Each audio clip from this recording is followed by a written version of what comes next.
Good morning, everybody. Good morning, all you magnificent melonheads of the world. Happy Monday, everybody. Today is July 22nd, 2024. And the top story you probably heard by now, President Biden has announced he's dropping out of the race, surprising pretty much nobody. But in a shocking turn of events, it turns out he wasn't actually sharp as a tack after all. I know. Some of you might be surprised. But, I guess now it is safe for us to believe what our eyes and ears have been telling us all along. So Biden is out. He has endorsed Harris. We'll talk a little bit about some of his potential VP picks and some of the key endorsements that Harris has received. One notable endorsement that she has not yet received. We'll get into that in a little bit. Also going on this morning, we got earnings from Truist Financial. It's a bank that doesn't usually get all that much coverage, although it's pretty big. It's got $535 billion in assets. That's according to, I believe, the third quarter of 2024 was the most recent data. But Truist Financial, terrible earnings, profit way down, 33% year over year. Net interest income continues to get squeezed as they have to pay out more for deposits and they're earning less from the loans that they're making in. But notable in that Truist earnings, there was a $5.1 billion after-tax loss on the sale of securities. I actually saw it reported elsewhere as a $6.7 billion loss. I believe that was the pre-tax loss that they were reporting in some of these other articles. But somewhere between $5 and $6 billion, Truist loses on the sale of securities. All right, they are selling their low-yielding U.S. bonds. And what are they buying with those? Well, they're not exactly saying what they're buying with those, but if they're following the course that we've seen from some other banks, notably Norinchukin over in Japan, they're chasing yield by moving out on the risk spectrum. And if that's the case, that's a very dangerous behavior for a bank. Coincidentally, while this was going on, they also reduced their provisions for credit losses. That's kind of interesting because defaults and delinquencies are on the rise in virtually every category of consumer debt. And on top of that, that inflates their earnings a little bit. But the other thing on top of that, Truist is one of the banks with the most exposure to commercial real estate. So the stock's actually not getting that beat up, even though I looked at that earnings report and it was pretty terrible. Maybe the market was just expecting even worse. But there was some really some nuggets of really bad information in that earnings report. That's one to keep an eye on. Keep in mind, it was a big sudden loss on the sale of securities that caused that initial panic among the depositors at Silicon Valley Bank that ultimately led to the banking crisis in March of last year. Truist reporting some similar stuff, but right now the market just doesn't really seem to care. We've also got Delta Airlines still struggling with Friday afternoon's CrowdStrike-induced, Microsoft-assisted internet outage globally. For whatever reason, Delta remains vulnerable to that. They're still having thousands of cancellations nationwide. So that one's having a rough day. And speaking of airlines, Ryanair stock just reported a 46% decline in profits being driven by lower fares. Solution to higher prices is higher prices, by the way. Ryanair stock getting clobbered. Travel demand not going to be what it was last year, guys. The whole Swiftonomics thing and people chasing her around the world as she goes on tour, not going to happen this year. We got earnings from Verizon today. Their revenue barely budged up 0.5%. Adjusted earnings down 5% year over year. They're blaming it on a slow phone upgrade cycle. People have been hesitant to pay up for those high-end smartphones. Hey, rent, they're barely making the rent. They're barely paying for food. The car's getting repossessed. Probably not a good time to sign up for a $1,500 smartphone. So Verizon is feeling the heat from that. Industry is putting a lot of stock in those new AI-enabled smartphones, the next generation of iPhone that's coming out soon here. We'll see if that one pans out for them. We've also got China announce the results of their, their every 30 years or so, they do this third plenum meeting, their big economic plan for the next few decades. Well, they released their plan for the next few decades in China. The chief detail, the big change this time around is they're trying to divert more of tax revenue to local and provisional governments away from the national government. This is arguably or almost certainly in direct response to the LGFV, the local government finance vehicle crisis going on in China, where the local governments have been starved for revenue because all the tax money went to the federal government. leaving local governments high and dry. And so they've been doing these local government finance vehicles, basically setting up shell companies to create infrastructure projects and gin up some revenue for the government. It's created a several $trillion debt bubble. It's been one of the main contributors to the collapse of the property market. And so China is starting to divert some federal funds back to those local governments to try to alleviate some of that stress. And of course, the one other thing going on this morning, Elon Musk just proudly announced that his big Memphis data center for XAI, his new AI startup company, is online and training their large language model. This is the largest supercomputer in the United States, he's claiming, with over 100,000 H100 GPUs. That is something like $3.5 to $4.5 billion worth of just GPU hardware that XAI has put into that data center. So what does that tell me? That tells me that NVIDIA's probably got at least one more quarter of explosive growth ahead of them, because big tech is still blindly pumping billions of dollars in CapEx into AI hardware, even though nobody's really making any money off of AI yet. But the people selling the chips and the people renting out the data centers, they are making money. So it looks like that charade may be running for at least a few more months, even though a lot of analysts have finally started calling for the inevitable bursting of the AI bubble. We got a lot going on this morning, guys. Why don't we shrink my big melon of a head? Hey, don't forget that like button for the algorithm. And if you're new here, hit subscribe, because we do this every morning. So come and have your coffee with the melon heads. Check out the Fear Greed Index, perfectly pegged at neutral, just a 5-0, no risk, no fear, no greed, no nothing, right in the middle. Now, the reason why I wanted to look at this one today is, remember this, especially when we get to the segment on Truist. I want to scroll down. There's all the different components that make up the Fear Greed Index, but I want to talk about junk bond demand for a quick second.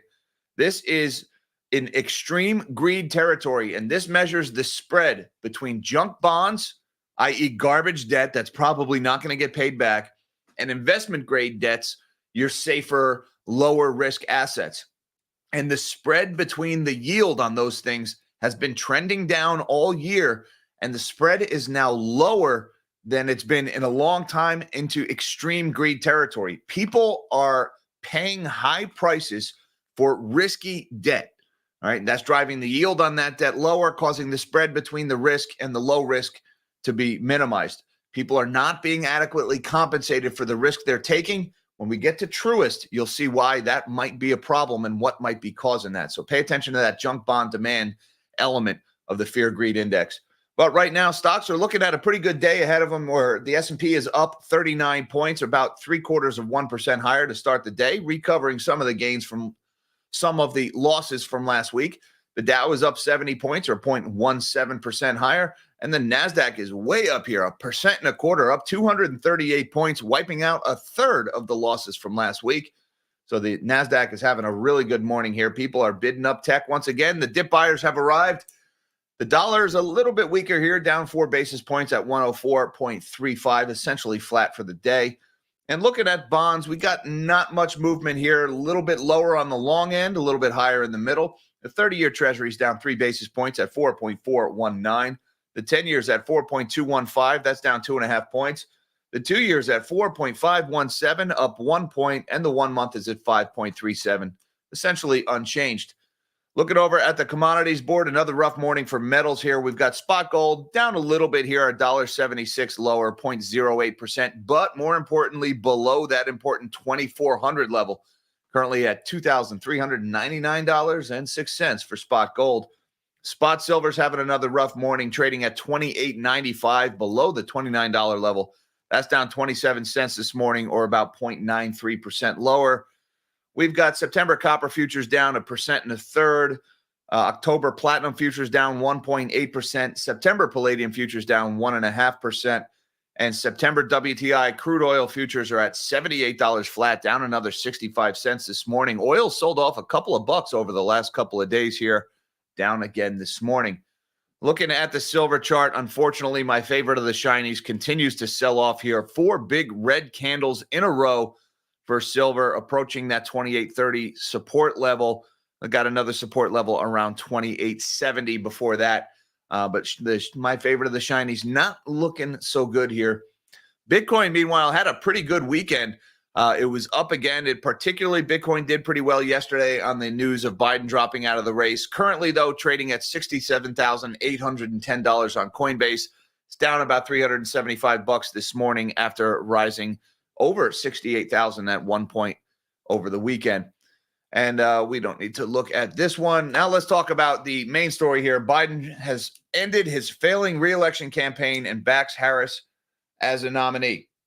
All right, so that's one of the key points here is that Biden immediately came out and endorsed Kamala Harris.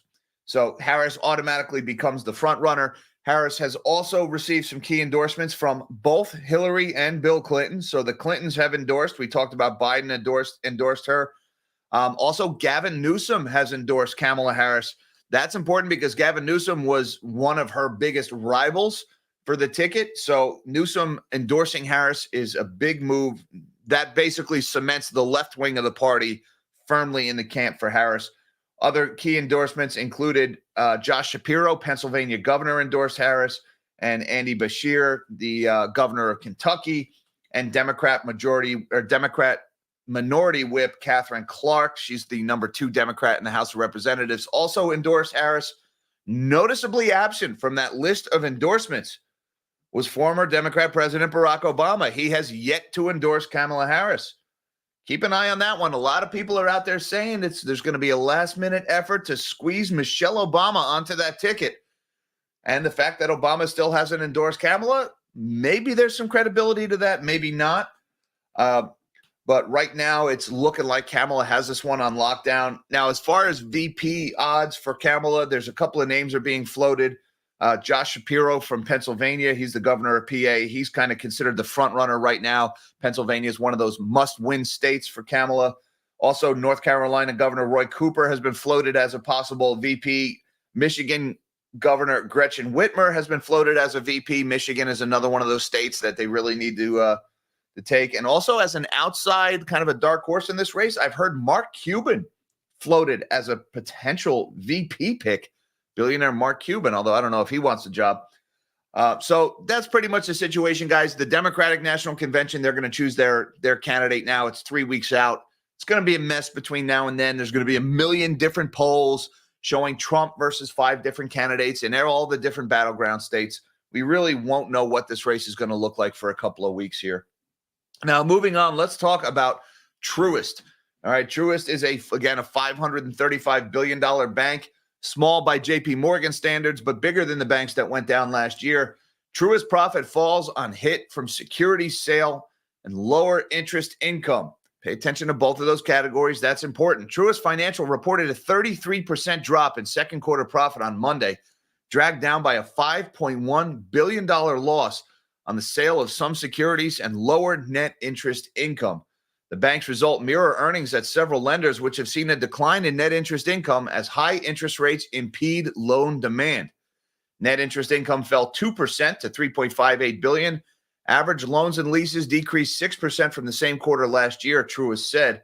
The bank in May sold a portfolio of low-yielding securities to focus on better alternatives, leading to an after-tax loss of $5.1 billion in a move that it said it would help push its 2024 revenue higher than previously forecast.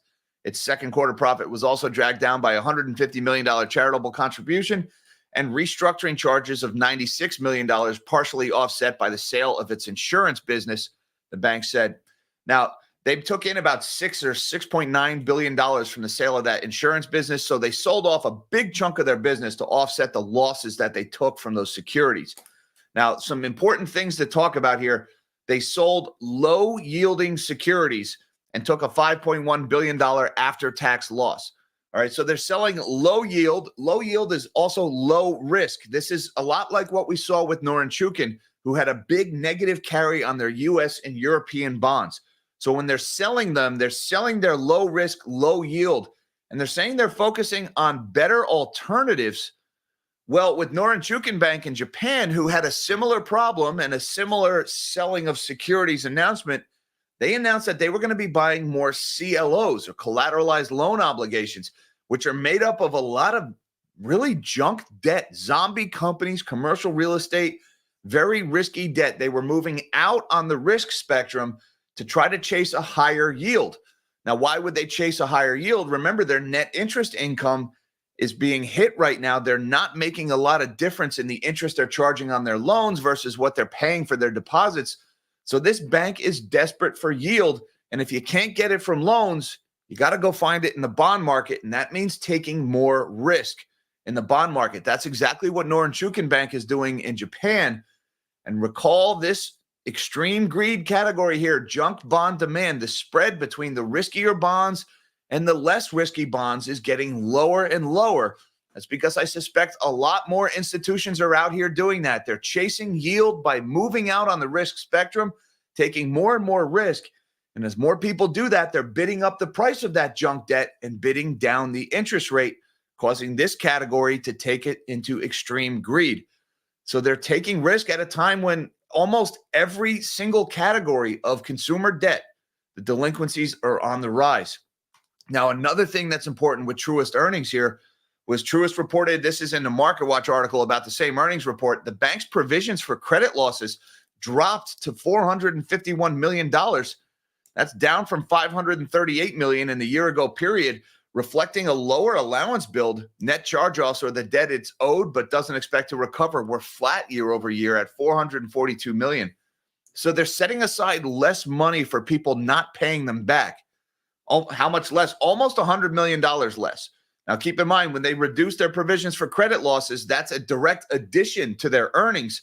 So they're adding almost $100 million to their earnings by reducing the amount of money they're setting aside for a rainy day at this bank. And again, that's important because they just took a $5 billion loss on security sales. But I also want to refer you to this. Now, this is a couple of months old. This is in Visual Capitalist when they started talking about the banks with the worst commercial real estate exposure in the United States. And they're talking about total commercial real estate exposure as a percentage of loans. And you got Citigroup, Wells Fargo, and JP Morgan was on here. But on this list was Truist. There they are right there in the middle. Out of their $42 billion loan book, 13.3% of that is in, out of their $317 billion loan book, 13.3% of that was in commercial real estate, or $42 billion of exposure to commercial real estate. So this bank is reducing their provisions for credit losses when they have among the highest exposure to commercial real estate of some of the biggest banks in the country. They're playing games with their earnings reports, guys. They're taking big losses on the sale of securities. That's something very similar to what happened at Silicon Valley Bank. They've got a lot of exposure to commercial real estate. They're moving out on the risk spectrum, chasing yield, buying riskier and riskier assets. Things aren't looking so good at Truist, and yet the market doesn't really care even in the least bit here. The stock is actually up 0.38% on this news here, trading at 42.57. I don't know why people are bidding up Truist stock right now. That earnings report was freaking terrible. Going on with, by the way, I have no position in any of the companies I'm talking about today. Just throwing that out there. Delta cancellations extend into a fourth day. Delta is still struggling from the CrowdStrike event that happened over the weekend. Delta Airlines is still struggling to overcome the disruptions caused by CrowdStrike's errant software update, canceling 11% of its flights on Monday. According to FlightAware, 11% or 421 of its flights are canceled, and another 67 are delayed on Monday. That's on top of the 3,768 flights that were canceled over the previous 3 days. Delta's rivals are not experiencing the same difficulties. According to FlightAware, 30 American Airlines flights are canceled and another 54 are delayed, and only 6 United flights are canceled with 28 delayed.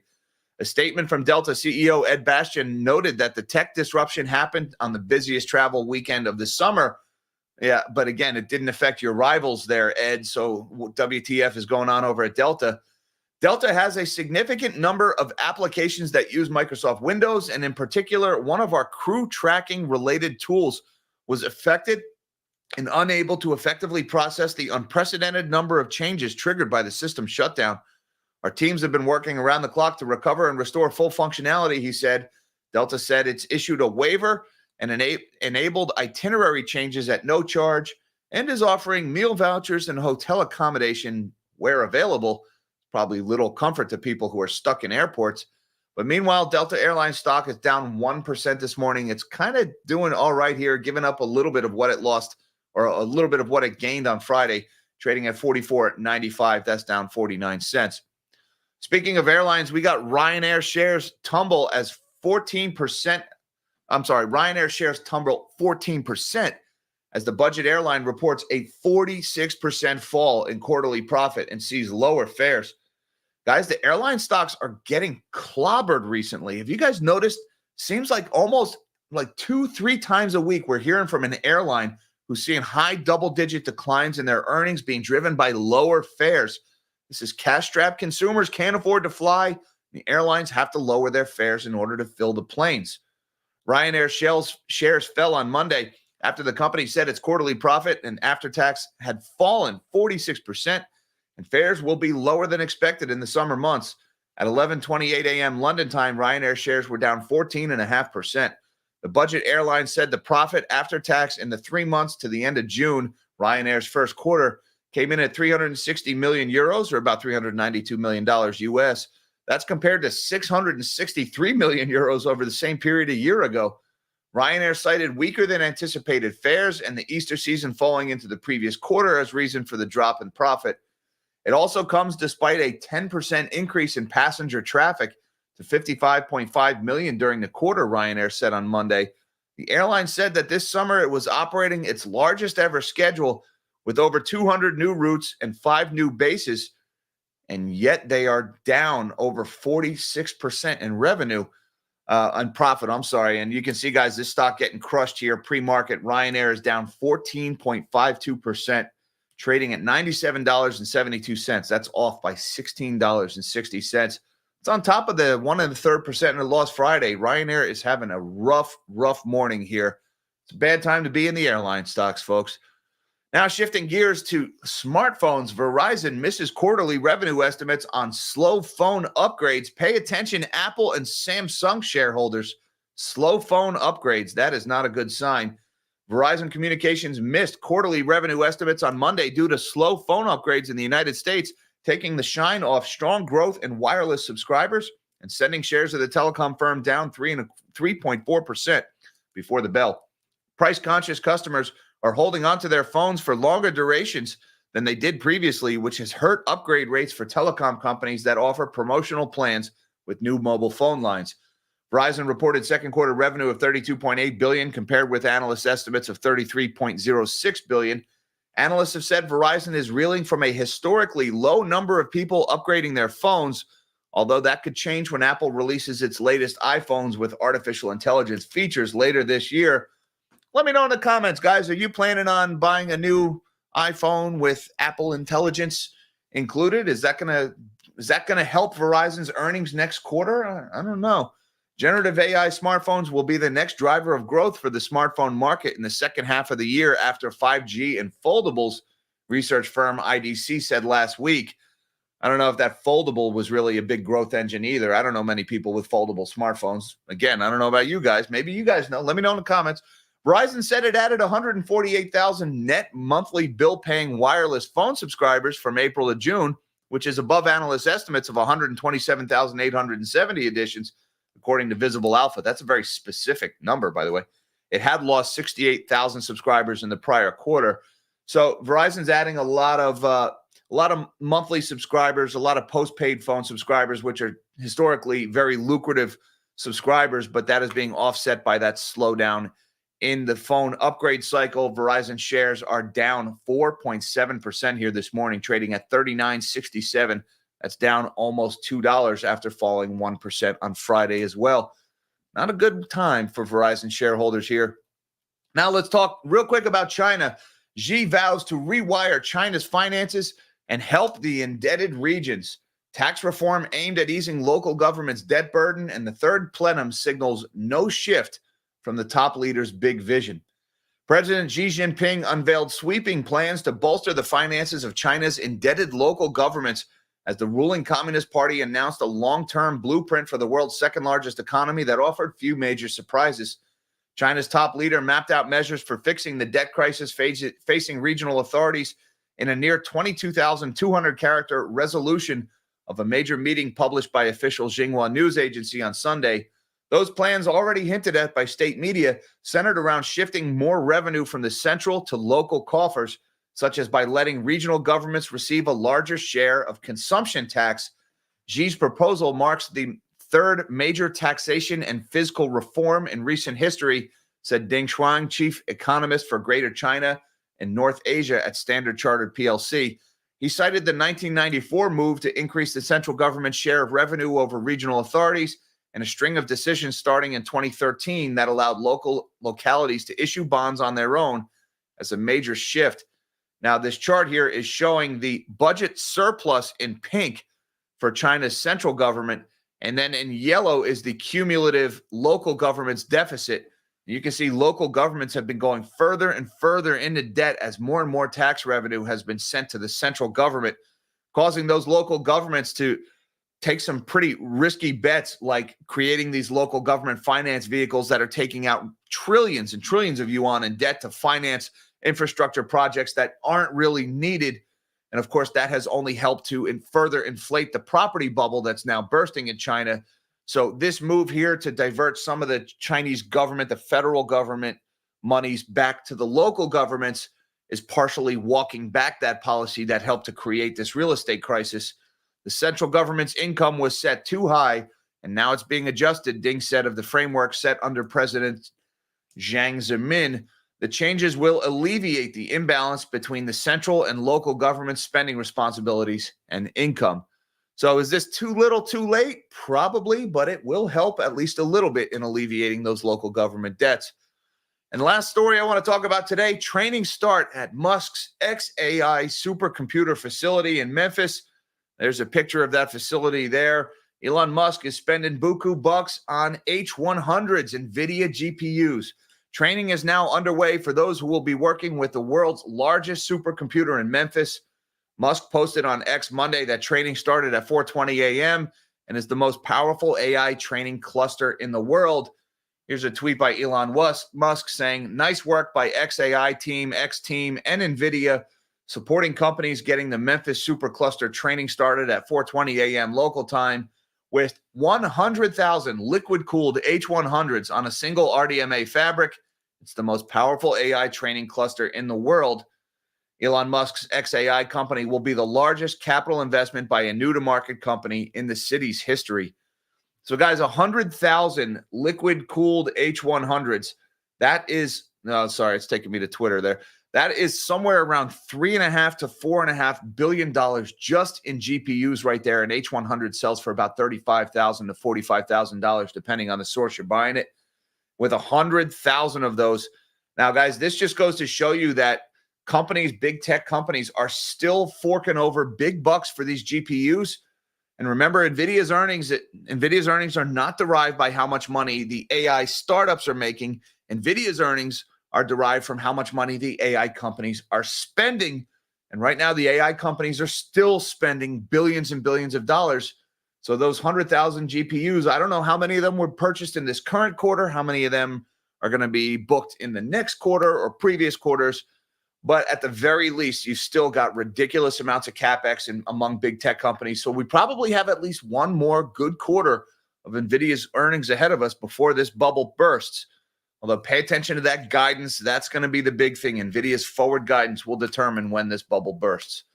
And I just want to say thank you so much to M&J, my mod. Thank you so much, M&J, for everything you do for the channel and for gifting 10 Nobody Special Finance memberships. I appreciate that very much, M&J. Guys, if you got one of those memberships, send M&J a thank you and show your gratitude. Thanks again for everything you do for the channel, M&J. And thanks to my buddy Dan Hadeen, who has been a Melonhead for 5 months now. He says Uncle Joe had his PC load letter error. Yeah, we got the blue screen of death for the president. Are we allowed to talk like that? I forgot. We're supposed to tone down the political rhetoric. But yeah, 404 not found, some kind of blank stare kind of error. Look, Biden's out. No big surprise there, guys. I'm just glad we can stop pretending. All these people who for the last few years have sat there and be like, I don't know what you're saying. President Biden is so energetic, and even I have trouble keeping up with him, and he's cogent, and he's sharp as a tack. Those people, that better stick with them. because that is absolute 1984 nonsense. Do not believe what your eyes and ears are telling you. Believe what the party says instead. We all could see it. We all saw the blank stares. We all heard the slurs and the muttering and watched him shake hands with people who weren't there and wander around the stage and just get up for no reason and walk away in the middle of the ceremony. And everybody else is like, oh, shit, what's he doing now? I don't know. Just keep talking. Can we finally stop pretending? Thank God that ridiculous charade is over. It was just really ridiculous, guys. A low point in politics, of which there have been many. And now we get to enjoy the Kamala candidacy. And I'm sure comedians around the world are rejoicing because there will be ample material provided for the next few months. Thank you very much, Dan. And thank you, Justin Evans, for being a Melonhead member for 4 months also. He says, thoughts on BlackRock and others shorting Trump. Talking about the DJT. Look, guys, we're going to need this. We're going to need this one for this one. Okay, well, merchandising, yay. There are a lot of stories floating around about the assassination attempt. Stories of second, even third gunmen, of, the Secret Service did this before, and, these guys shorted DJT stock before. There is so much of this stuff swirling around, and all I can tell you guys is 50, 60 years. When was Kennedy assassinated? I don't know. We still don't know what happened to Kennedy. We still don't know what went on there. I just don't think we're going to get answers to this anytime soon. And I know the conspiracies are flying. And look, I enjoy a good conspiracy. I'm a skeptical guy myself. But there's just so much crap, and it's so hard to sort the crap from the legit information. To be honest with you, I'm just tuning a lot of it out. I really am. I know a lot of people had very big short positions in DJT stock before that event happened. But look, DJT stock was a joke to begin with. So there's perfectly valid business cases for shorting that company because it doesn't make any money, and the entirety of the company hinges on one guy's political career. It's a very asymmetric bet. Let's just put it that way. So I'm not surprised people were massively short, but I have read the stories about it. It is a little bit curious of the people who were short the stock. But the fact that like BlackRock and Vanguard were the largest holders of certain positions, BlackRock and Vanguard are the largest holders of every position because BlackRock and Vanguard are the largest asset managers in the world. So look at any stock anywhere, chances are BlackRock and Vanguard are going to be the biggest holders of it. I got a lot of thoughts on it, but I'm gonna reserve my own opinions until we have a little bit more information, which by my calculations should be about freaking never. But thank you, Justin Evans. Appreciate you being a Melonhead member, and thank you to my man Cole. Appreciate the super chat, Cole, who says, "Live small, dream big. It's a thing. Words to live by." Abso-freaking-lutely, Cole. And that is a wonderful, positive note to end on. Thank you so much, brother. And thank you to all my Melonheads. Thank you guys for the super chats and for supporting the channel. Also, my magnanimous Melonheads on Patreon and channel members. You guys are all awesome. Thank you so much. Hi, Mom. Hi, Dad. I love you guys. Everybody, until next time, live small and dream big.